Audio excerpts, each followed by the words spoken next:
然我们无法用温和的方式。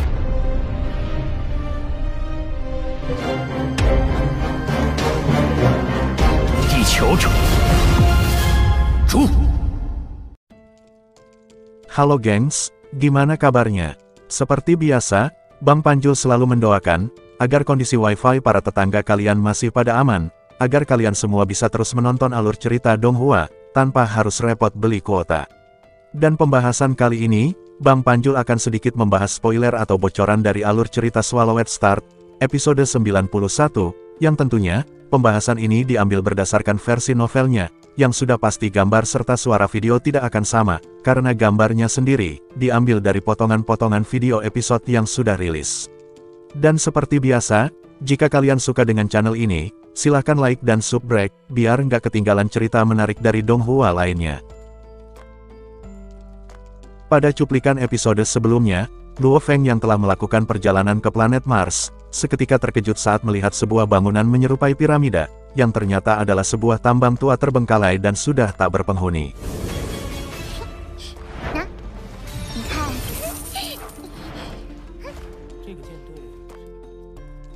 Setelah melakukan pemindaian menggunakan energi rohnya, Luo Feng pun mendapati bahwa di kedalaman tanah, terdapat kota besi dengan jumlah besi hitam yang sangat melimpah.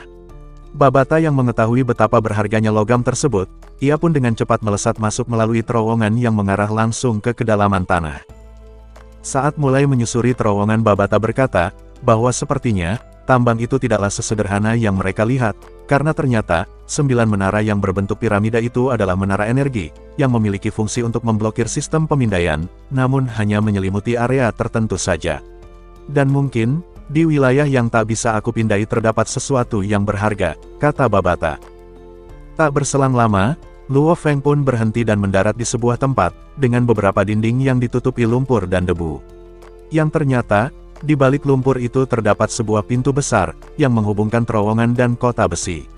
Mengetahui akan hal itu, Luo Feng pun segera mengeluarkan robot black metal, yang langsung membukakan pintu tersebut, hingga menimbulkan suara gemuruh akibat logam yang bergesekan.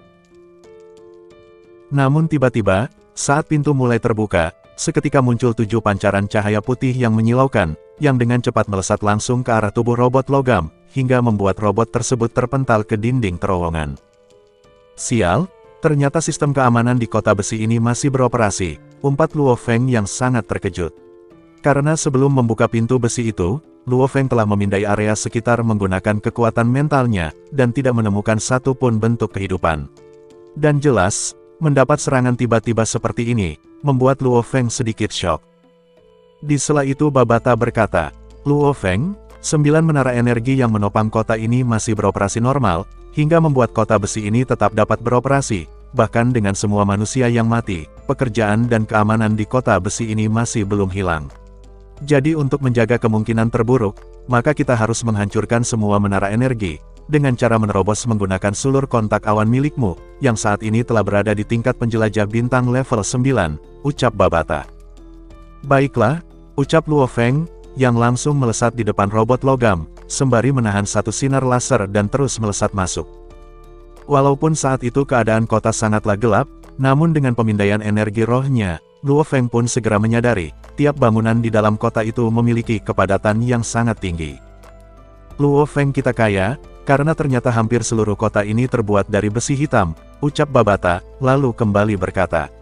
Ayo cepat ikuti instruksiku, pertama-tama putuskan aliran listrik, untuk mencegah beberapa bangunan penting di kota besi ini agar tidak rusak, jadi segeralah buat kurva sisi kanan, dan gunakan inti tembaga hibrida untuk memotong semua jalur listrik, perintah Babata.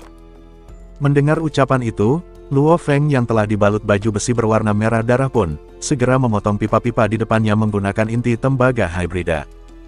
Tampak saat itu, siluet pecahan merah darah mulai melesat melewati pipa satu demi satu, hingga menimbulkan suara gesekan logam yang sangat menusuk telinga. Luo Feng, masih ada 8 menara energi lagi, kata Babata. Babata, tunjukkan jalannya, sahut Luo Feng, yang dengan cepat terbang melewati terowongan. Sedikit penjelasan tentang kota besi ini, yang dimana sejak penghancuran kapal transportasi antar bintang dan menipisnya sumber daya, bersama dengan dampak lingkungan, membuat para penambang terpaksa bersembunyi di bawah tanah, dan mengandalkan sejumlah besar mesin untuk membangun konstruksi kota besi, dengan menggunakan besi hitam, karena bahan inilah yang paling melimpah. Singkat cerita beberapa menit pun berlalu, dan semua pasokan energi ke kota besi pun telah diputuskan oleh Luo Feng. Saat itu Babata berkata, "Luo Feng, jika tebakanku tidak salah, semua esensi besi hitam yang digali oleh para penambang seharusnya disimpan dengan hati-hati di suatu tempat, jadi mari kita mulai penggalian kita. Dan apapun yang kita anggap berharga, kita akan mengambilnya. Jadi sekarang pergilah ke gudang, karena seharusnya, besi hitam yang digali oleh para penambang saat itu harus disimpan dengan aman di sebuah gudang," ucap Babata. Sementara Luo Feng, ia pun segera menyebarkan energi rohnya di beberapa jalur, konstruksi dengan radius 6.000 meter. Dan tak butuh waktu lama, Luo Feng dengan mudah menemukan gudang penting di kota besi, yang memiliki besi hitam dalam jumlah besar, hampir seperti sebuah gunung kecil. Bukan hanya bagian dalam dari gudang yang penuh sesak, bahkan halaman luar pun berserakan besi hitam. Setelah sampai di gudang tersebut, Luo Feng pun segera memasukkan semua besi hitam itu ke ruang penyimpanannya. Setelahnya Babata pun kembali memerintahkan Luo Feng untuk mencari ke tempat lain, siapa tahu mereka bisa menemukan esensi dari besi hitam. "Babata, ruang penyimpananku sudah tak cukup untuk menampung besi hitam lainnya," ucap Luo Feng, setelah menemukan tumpukan besi hitam yang lebih banyak dari sebelumnya. "Oh tidak masalah, biar aku yang akan mengurusnya," sahut Babata, lalu memasukkan tumpukan gunung besi hitam itu ke dalam ruang penyimpanannya, yang dalam sekejap, bagian luar gudang, termasuk halaman besar, yang dikotori oleh gunung kecil besi hitam pun seketika dibersihkan oleh Babata. "Luo Feng, total besi hitam yang ada padaku sekitar 1,8 juta ton, dan ini masih terlalu sedikit, dan hampir tidak cukup membangun kapal perang antar bintang yang kecil," kata Babata. Mendengar ucapan itu, Luo Feng hanya tertawa, sambil terus melangkah menuju gudang berikutnya. Saat sampai di depan sebuah gudang, Luo Feng pun menatap pintu besi hitam yang besar dan tebal, lalu kembali menggunakan pecahan esensi tembaga, yang dalam sekejap mata, melesat menjadi seberkas cahaya dan dengan keras menghantam pintu besi itu. "Babata, pintu yang ini sangatlah tebal, berbeda dengan pintu sebelumnya," ucap Luo Feng. "Luo Feng berusahalah," ucap Babata dengan santainya. Sementara Luo Feng, setelah 1 menit menggunakan energi rohnya untuk menghancurkan pintu tersebut, akhirnya dia berhasil membuat lubang yang cukup besar untuk dilalui. Lalu setelah masuk ke dalamnya, Babata pun segera beraksi menggunakan item penyimpanan untuk menyimpan besi hitam dalam jumlah besar. Di sela itu, tiba-tiba mata Luo Feng tertuju pada sebuah logam berwarna merah tua, yang berada di bawah tumpukan material besi hitam. "Babata, apakah itu yang disebut roh besi?" "Ya benar, dan totalnya sekitar 1.200 ton, kata Babata, dengan mata yang berbinar. "Terlalu sedikit," ucap Luo Feng.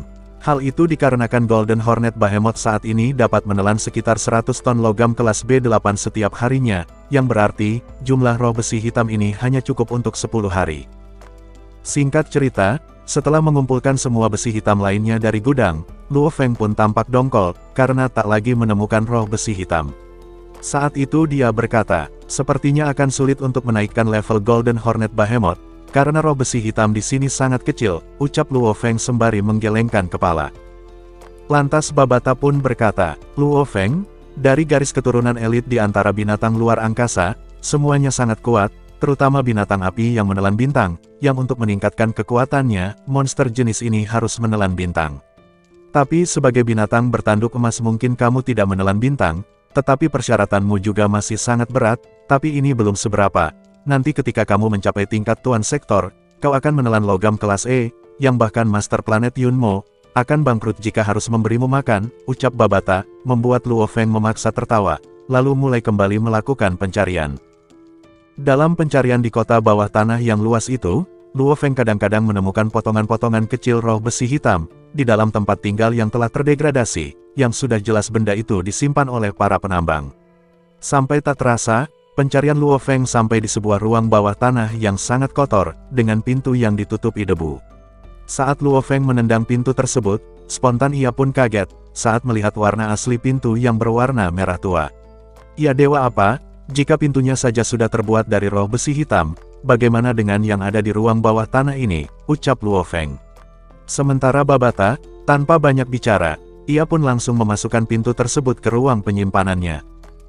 Dan alangkah kagetnya Luo Feng, saat melihat di dalam ruang bawah tanah yang sangat besar, tampak sejumlah besar senjata yang terdegradasi diatur dengan rapi. Namun, yang paling memakan tempat adalah tumpukan logam berwarna merah tua, yang ukurannya saja jauh melebihi semua logam yang telah dikumpulkan. Di sisi lain, tampak sepotong logam berwarna merah darah, yang berada di tengah tumpukan logam merah tua. Ya dewa, begitu banyak roh besi hitam. Dan lihatlah di tengah itu, apakah itu yang disebut esensi besi hitam, ucap Luo Feng. Ya benar, ucap Babata, lalu mulai menghitung volume dari semua logam tersebut. Setelah selesai menghitungnya, Babata pun berkata, bahwa ada sekitar 12.300 ton roh besi hitam, serta 360 kg esensi besi hitam kelas C8, kata Babata dengan mata berbinar. Tempat ini lebih dari sekadar gudang, ucap Luo Feng yang sangat terkejut. Di sela itu Babata berkata, Luo Feng, aku sarankan untuk pergi ke kantor pemantauan utama kota besi bawah tanah, agar kita bisa menghubungkan robot black metal ke sistem pengendalian AI dan memeriksa sejarah tempat ini, karena aku sedikit curiga dengan kota besi ini. Mendengar ucapan itu, Luo Feng pun dengan cepat pergi ke kantor pemantauan, dan langsung menyambungkan robot black metal ke sistem pemantauan utama kota besi. Tak berselang lama Babata berkata, Luo Feng, aku telah menemukan datanya, ternyata logam-logam berharga lainnya disimpan di rumah para pemimpin di tambang ini, jadi ayo kita pergi ke semua sarang mereka dan memeriksanya, kata Babata. Mendengar ucapan itu, Luo Feng pun mulai menggeledah 12 rumah, yang 8 diantaranya benar-benar kosong. Sedangkan 4 tempat lainnya, mereka kembali menemukan tumpukan roh dan esensi besi hitam dalam jumlah besar. Singkat cerita, setelah menggeledah dan membersihkan seluruh kota besi, Luo Feng dan Babata akhirnya berhasil mengumpulkan 33.600 ton roh besi hitam, serta 2,34 ton esensi besi hitam, dan 92,800 juta ton material besi hitam. Setelah membersihkan seluruh kota bawah tanah itu, Luo Feng pun segera melesat keluar, namun saat itu Babata berkata, Luo Feng tunggu, ucap Babata, diikuti suara gemuruh, dan perlahan-lahan, kota besi itu mulai terangkat, dan masuk ke dalam ruang penyimpanan milik Babata. Melihat hal itu, Luo Feng pun tercengang. Babata kamu, apa yang kamu lakukan? Luo Feng jangan bodoh, seluruh bagian kota ini terbuat dari besi hitam, maka akan sangat rugi jika kita tidak mengambilnya, ucap Babata si iblis serakah. Dan tak butuh waktu lama, kota itu pun telah sepenuhnya menghilang. Sayang sekali, padahal masih banyak biji besi hitam di bawah sana, tapi untuk mengekstraksinya akan terlalu sulit, ucap Babata yang berkata tak berdaya. Sudahlah jangan terlalu rakus, lebih baik kita segera kembali ke bumi, ucap Luo Feng.